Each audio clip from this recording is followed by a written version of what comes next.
Everybody, तो हम पढ़ रहे थे मॉडर्न हिस्ट्री स्पेक्ट्रम की किताब। हमने स्टार्ट किया है। तो अब तक हमने पहला लेसन पढ़ा यूरोपियों का आगमन, और फिर हमारा दूसरा लेसन ब्रिटिश विजय के समय भारत की स्थिति। तो इस पर भी कई सारे वीडियो हमने बना दिए। ठीक है, तो हमने इससे पहले पढ़ा था कि जब मुग़ल साम्राज्य का पतन होना शुरू हुआ तो क्षेत्रीय शक्तियाँ किस तरह से अपना सर उठाना शुरू किया और अपनी सर्वोच्चता स्थापित करने के लिए आपस में संघर्ष करना शुरू कर दिया। और दूसरी साइड अंग्रेज़ भी जो है अपना पैर पसारने के लिए भारत में पहले से मौजूद थे। ठीक है, तो इससे पहले वाला वीडियो देखिए, फिर उसके बाद सिलसिलेवार वीडियो देखते चले जाइएगा तो आपको कॉन्सेप्ट क्लियर हो जाएगा। ठीक है, तो नवीन राज्य, नया राज्य में अगर बात करें तो मराठा तो पहले से था ही, अपनी शक्ति के साथ संघर्ष कर रहा था। लेकिन जब मुग़ल पूरी तरीके से बिखरना टूटना शुरू हो गया तो नवीन राज्यों में मराठा की शक्ति सबसे ज़्यादा सुदृढ़ थी और काफ़ी शक्तिशाली राज्य हुआ करता था। तो मराठाओं को पूरी तरह से कुचलने की औरंगजेब की जो महत्वाकांक्षा ये पूरी नहीं हो सकी, और मराठाओं ने 1707 की कालावधि के पश्चात मुग़ल साम्राज्य के अपक्षय में सबसे मजबूत, सबसे ताकतवर राज्य का में जो है प्रस्तुत किया। तो वह एक देखिए 1707 क्यों बोल रहे हैं, 1707 में क्या हुआ था। 1707 इसलिए कह रहे हैं क्योंकि 1707 में मुग़ल बादशाह का सबसे शूरवीर और सबसे ताकतवर और सबसे विश्वास से भरा हुआ शासक औरंगजेब की मृत्यु हो गई थी। तो औरंगजेब की मृत्यु के बाद जो है अगर कोई शक्तिशाली, सबसे बड़ा, सबसे पावरफुल राज्य का अगर किसी ने गठन किया तो वो थे मराठा। ठीक है, तो मराठा का राज्य काफ़ी शक्तिशाली जो है के रूप में वो निकल करके सामने आया। तो एक ऐसी शक्ति में से था जो अखिल भारतीय शक्ति के तौर पर मुग़ल को प्रतिस्थापित कर शून्य को भर सकता था। यानी कि अगर मराठा के बारे में अगर बात करें तो ये एक बात तो आपके दिमाग में क्लियर रहनी चाहिए कि अगर मराठा अपने आप को इस्टेब्लिश करना चाहता, अगर वो चाहता कि पूरे भारत में एक छत्र अगर हुकूमत करना है, तो मराठा के अंदर ये काबिलियत थी, इतनी शक्ति थी मराठा के अंदर कि वो चाहता तो मुग़ल का स्थान ले सकता था। लेकिन मराठा ने, वैसा ही स्थिति मराठा की भी थी, मराठाओं की नीतियाँ भी वैसा ही थी जिस नीतियों के कारण जो है मुग़ल साम्राज्य फेल हो रहा था, वही नीतियाँ मराठाओं की भी थी जिसकी वजह से मराठा मुग़ल का जगह नहीं ले पाया। ठीक है, उसका जगह अंग्रेज ले लिया। तो वे अपने एकता के अभाव से और प्रगतिशील विचारों और दृष्टिकोण के अभाव के कारण जो है पूरी तरह से विफल रहा। अब बात करें पोता। ठीक है, शिवाजी का पोता साहू जी 19 वर्षों तक सम्मानपूर्वक मुग़लों की कैद में रहा था। 1707 में औरंगजेब की मृत्यु के बाद जो है रिहा कर दिया गया।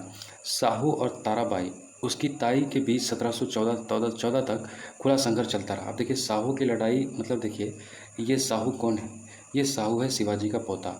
ये 17 साल तक जो है औरंगजेब की कैद में रहा, बहुत ही सम्मानपूर्वक इज्जत से इसको रखा गया था। और 1714 में जो है इसके ताई ताराबाई और साहू जी, इन दोनों के बीच में जो है 1714 तक संघर्ष चलता रहा।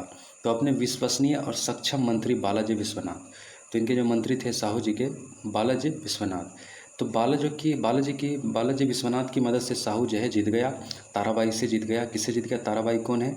ये ताराबाई जो है इन्हीं के बीच में जो है इन्हीं घरानों में से है जिसके साथ जो है साहू का संघर्ष चल रहा था। वो जो है गद्दी पर आसीन होने के लिए जो है जा रही थी। तो 1714 तक खुला संघर्ष चलता रहा और बालाजी विश्वनाथ की सहायता से जो है साहू जीत गया। तो 1713 में साहू ने बालाजी को पेशवा या प्रधानमंत्री बना दिया।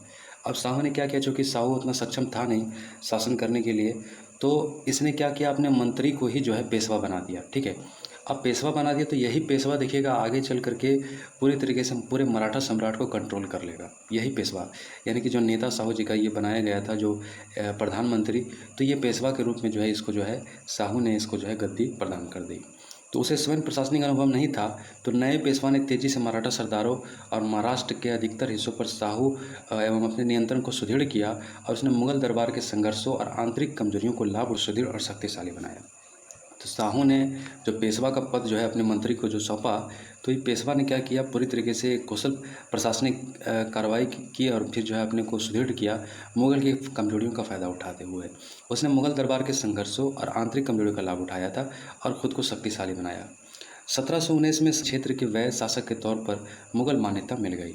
ठीक है, साहू को अपना क्षेत्रीय राज्य के रूप में जो है साहू को जो बालाजी विश्वनाथ को जो पेशवा जो बनाया गया इसने जो बनाया, तो इसने जो है उसके राज उसके उसके हवाले जो है प्रशासनिक कार्रवाई जो हवाले कर दिया, और वो काफ़ी कुशल पूर्वक जो है इस चीज़ को अंजाम देना शुरू कर दिया। तो ये चीज़ें शुरू हुई जो है मतलब सैयद बंधुओं के साथ समझौता किया शाहू ने कि हमारा क्षेत्रीय स्थिरता जो है बनी रहनी चाहिए, हमारी क्षेत्रीय संप्रभुता आप बनाए रखिए, बाकी और हम कुछ नहीं चाहते। तो साहू के परिवार के लोगों से रिहा किया गया तथा 6 मुगल प्रांतों जैसे बीदर, बरार, बीजापुर, गोलकोंडा, औरंगाबाद तो और खानदेश, चौथ और सरदेशमुखी वसूलने का अधिकार मराठाओं को प्राप्त कर लिया। मराठाओं को प्राप्त हो गया, मतलब इनको जो है ये इतना, मतलब देखिए इनको क्या था, चौथ और सरदेशमुखी क्या था, एक तरह का टैक्स था जी, ठीक है। तो ये टैक्स जो है यहाँ तक इनको वसूलने की अधिकार दे दी गई है। सैयद बंधुओं जो कि जो है कठपुतली की तरह जो है भाषा को इस्तेमाल कर रहा था, जबकि पूरा सत्ता का केंद्र बना हुआ था। तो इसके बदले में शाहू मुगल शासक फर्रुख की सेवा में जो है 15,000 अश्वरोही सेना का एक दल देने के लिए और दक्कन में विद्रोह और लूटपाट रोकने और वार्षिक रूप से मुगल शासक को 10 लाख रुपए देने के रूप में जो है सहमत हो गया। इतने सारे इलाकों का जो है सरदेशमुखी और चौथ के बदले ये जो है 15,000 अश्वरोही सेना और तकरीबन 10 लाख रुपया हर साल स्वीकार कर लिया। तो हालांकि बालाजी ने फर्रुख को उखाड़ फेंकने के में सैयद बंधुओं की मदद की थी, कि बालाजी विश्वनाथ जो पेशवा का जो पद धारण हो गया, तो इस व्यक्ति ने मराठा की तरफ से जो है फर्रुख को उखाड़ फेंकने में सैयद बंधुओं की मदद की थी, और बालाजी विश्वनाथ पेशवा का पद बेहद शक्तिशाली हो गया और मराठा राज्य ने प्रभुत्वशाली विस्तारवादी राज्य का जो है दर्जा प्राप्त कर लिया। बालाजी प्रथम ने अपने पिता बालाजी विश्वनाथ की मृत्यु के पश्चात, अब देखिए ये भी वंशानुगणित हो जाएगा, बालाजी विश्वनाथ को सबसे पहले पेशवा बनाया था किसने, देखो ये बात याद रखना, तब आपको मराठा का पूरा स्टोरी समझ में आ जाएगा। बालाजी विश्वनाथ कौन व्यक्ति है, बालाजी विश्वनाथ वही व्यक्ति है जो ताराबाई और साहू के बीच में, जो शिवाजी का पोता था, दोनों के बीच में जो संघर्ष चल रहा था, इन दोनों के बीच में जो है बालाजी विश्वनाथ ने बहुत अच्छा रोल निभाया था, जिसके वजह से साहू की जीत हो गई। तो फिर साहू उतना प्रशासनिक कुशलता नहीं था, तो बालाजी विश्वनाथ को ही जो है इसने क्या किया, प्रशासन में जो है इनको प्रधानमंत्री बना दिया, मंत्री को पेशवा का पद के रूप में इसको स्थापित कर दिया।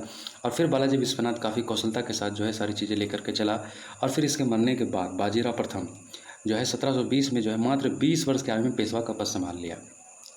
बाजीराव मराठा शक्ति को उल्लेखनीय रूप से विस्तारित करने में सफल रहा, और उत्तर में उसने 1728 में मालवा, 1731 में गुजरात पर विजय प्राप्त किया, फिर उसके बाद बुंदेलखंड पर भी कब्जा कर लिया, बुंदेलखंड पर भी कब्जा किया, और दक्कन में पालखेड़ में हैदराबाद के निजाम को पराजित किया और उन क्षेत्रों से राजस्व एकत्रित करने का अधिकार सुनिश्चित किया।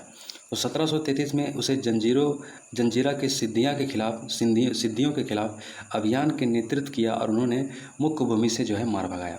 बाजीराव ने 1737 में दिल्ली पर छापा मारा और मुगल शासक ने निजाम से मदद करने को कहा, लेकिन निजाम को भोपाल के पास फिर से पराजित कर दिया गया और संपूर्ण मालवा और नर्मदा तथा चंबल के बीच के क्षेत्र बाजीराव को सौंपने को बाध्य किया गया। निजाम को मराठाओं को युद्ध की क्षतिपूर्ति भुगतान करने को देखेगा। अब देखिए ये पेशवा जो है बाजीराव प्रथम जो है किस तरीके से खुद को एक्सपेंड कर रहा है ना, खुद को जो है विस्तार कर रहा है। तो कहा गया था दक्कन प्रांतों में चौथ और सरदेशमुखी वसूलने के अधिकार के अतिरिक्त अनुदान देने को बाध्य किया। मतलब अब देखिए मराठा इतना शक्तिशाली है, अब दिल्ली के क्षेत्र पर भी जो है अपना कंट्रोल करने की कोशिश कर रहा है बाजीराव प्रथम, और जो है दक्कन के ऊपर भी जो है लगातार हमले कर रहा है, 2 बार निजाम को भी हरा दिया। तो इस प्रकार 1740 तक जब बाजीराव की मृत्यु हो गई, देख रहे मतलब बालाजी विश्वनाथ का बेटा बाजीराव प्रथम की जब मृत्यु हो गई 1740 में, तो मराठा केवल क्षेत्रीय शक्ति नहीं रह गया था, अपितु एक बहुत बड़ा साम्राज्य का दर्जा प्राप्त कर लिया था। तो बालाजी बाजीराव अब इनके जगह पर जो है आ गए, नाना साहब के नाम से जाने जाते थे बालाजी बाजीराव।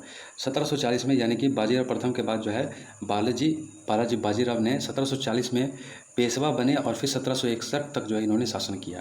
तो वो अपने पिता के सही उत्तराधिकारी सिद्ध हुए और 1749 में राजा साहू की मृत्यु हो गई। देखो राजा साहू को पहचानना, ये राजा साहू शिवाजी का पोता है, ताराबाई के साथ जो लड़ाई चल रही थी तो बाजीराव विश्वनाथ ने इसकी मदद की थी और फिर ये जीतने के बाद इनको पेशवा बना दिया था।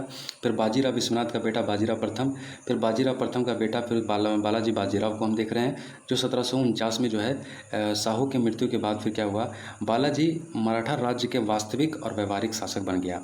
बालाजी फिर कौन बन गए, बालाजी बाजीराव, ये जो है मराठा के सबसे व्यवहारिक और वास्तविक शासक बन गए जब साहू की मृत्यु हो गई। तो उन्होंने पूना पेशवा का मुख्यालय में सरकार को स्थानांतरित किया और मराठा शक्ति का विस्तार तीसरे पेशवा के अंतर्गत भी निरंतर जारी रहा। बालाजीराव के अंतर्गत मराठा शक्ति ने मालवा, गुजरात, बुंदेलखंड के क्षेत्रों पर नियंत्रण करके मध्य भारत पर नियंत्रण कर लिया और दक्षिण भारत पर पारस्परिक रूप से आसानी से नियंत्रण कर लिया गया। बाजीराव के नेतृत्व में मराठा शक्ति ने उत्तरी भारत की ओर कूच किया और दिल्ली दरबार में मराठा प्रभाव को स्थापित किया। इमामुद मुल्क को मराठाओं को मौन समर्थन से मुगल दरबार में वजीर बना दिया गया और वास्तव में मुगल सिंहासन के पीछे की शक्ति बन गए थे। बालाजी बाजीराव ने जल्द ही पंजाब को भी अपना नियंत्रण में कर लिया, जिस पर उसी समय अहमद शाह अब्दाली का सहायक शासन कर रहा था। ठीक है, पंजाब पर उस वक्त अहमद शाह अब्दाली का सहायक कोई शासन कर रहा था। तो इसके परिणाम स्वरूप मराठा और अफगानों के बीच जो है झगड़े का जन्म हुआ। अब देखिए, ये जितने भी अब जो पेशवा का जो भी रूप धारण कर रहा था, तो ये ज़्यादा से ज़्यादा जो है अपना राज्य को जो है फैला रहा था। तो इसके वजह से देखिए यहाँ पर अब इसी की वजह से इनका पानीपत का युद्ध हो जाता है। तो अब्दाली के साथ, जो कि पंजाब में जो है इनका जो है, जब मराठा ने जब उस पर नज़र उठाया पंजाब के ऊपर, जहाँ पर अहमद शाह अब्दाली का जो है सहायक उस पर शासन कर रहा था, तो फिर क्या हुआ, मराठा और अब्दाली के बीच में जो है सीधा जो है भिड़ंत होना शुरू हो गया। तो 1761 में पानीपत के युद्ध के रूप में इसका जो है हम पढ़ते हैं इसके बारे में कि इस पर जो है लड़ाई शुरू हो गई। 14 जनवरी 1761 को दोनों सेनाएं ऐतिहासिक स्थल पानीपत में एक दूसरे के सामने खड़ी हो गई और मराठा सेना का अफगान की सेना के सामने कोई मुकाबला नहीं था। ठीक है, और मराठा भी काफ़ी शक्तिशाली था, लेकिन अफगान सेना के सामने इसका कोई मुकाबला ही नहीं था। तो जैसा कि अफगान सेना पश्चिमी तट पर प्रशिक्षित थी, सेनापति विश्वराव, पेशवा का छोटा पुत्र सदाशिवराव भाऊ, पेशवा का चचेरा भाई, मतलब जितने भी शूरवीर थे, शहीद युद्ध में लगभग जो 28,000 मराठा सिपाही मारे गए। सारे शूरवीरों के साथ जो है अब्दाली के साथ, अफगान के साथ जो लड़ाई हो गई, पानीपत अहमद शाह अब्दाली के साथ जो लड़ाई हो गई थी, इस लड़ाई में तकरीबन मराठाओं का जो प्रकाष्ठा था ये बुरी तरीके से धक्का लगा। पेशवा की करारी हार की खबर सुनकर स्वयं काफ़ी जो है समय तक जीवित नहीं रह पाए, पेशवा जो है काफ़ी समय तक जीवित नहीं रह पाए। अब पानीपत का युद्ध नकारात्मक रूप से जो है निर्णायक रहा और पानीपत के युद्ध में पराजय मराठाओं के लिए विध्वंस साबित हो गई, जिनके कारण अखिल भारतीय साम्राज्य के स्वप्न को चकनाचूर कर दिया। जिस तरीके से जो है पेशवा पूरी भारत में छा रहा था और अपनी काबिलियत, अपनी ताकत के दम पर पूरे भारत के ऊपर कंट्रोल करने की कोशिश कर रहा था, लेकिन अब्दाली से टकराने के बाद जो इनकी जो शक्ति का जो ह्रास हुआ, चकनाचूर हुआ, अब अंग्रेज़ों को पूरा रास्ता जो है क्लियर हो गया। तो जैसा कि वह अपनी सेना के मुख्य लोगों के साथ साथ राजनीतिक प्रतिष्ठा भी खो चुका था और ऐसा प्रतीत हुआ कि साम्राज्य अहमद शाह अब्दाली के गिरफ्त में आ चुका था। तो अब्दाली ने पूरी तरीके से जो मराठा को चकनाचूर किया और फिर उसके बाद ऐसा लगने लगा कि अब पूरे भारत पर जो अब्दाली का शासन होने वाला है।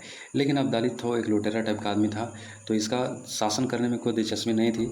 लेकिन अब यह तय कर दिया गया था कि अब भारत के ऊपर कौन शासन करेगा। ठीक है, तो अंग्रेज़ों के लिए जो है ये रास्ता क्लियर हो चुका था। ये सारी गतिविधियाँ अंग्रेज़ जो है वाच कर रहा था। तो देख सकते हो किस तरीके से इतिहास कितना इंटरेस्टिंग चीज़ है। इंसान को बहुत ध्यान से जो है इतिहास के पन्नों को पलट कर पढ़ना चाहिए। काफ़ी इबरत की चीज़ें यहाँ पर भी जो है देखने को मिलती है। ठीक है, तो नेक्स्ट वीडियो में हम फिर आपको आगे बताएंगे। Thank you.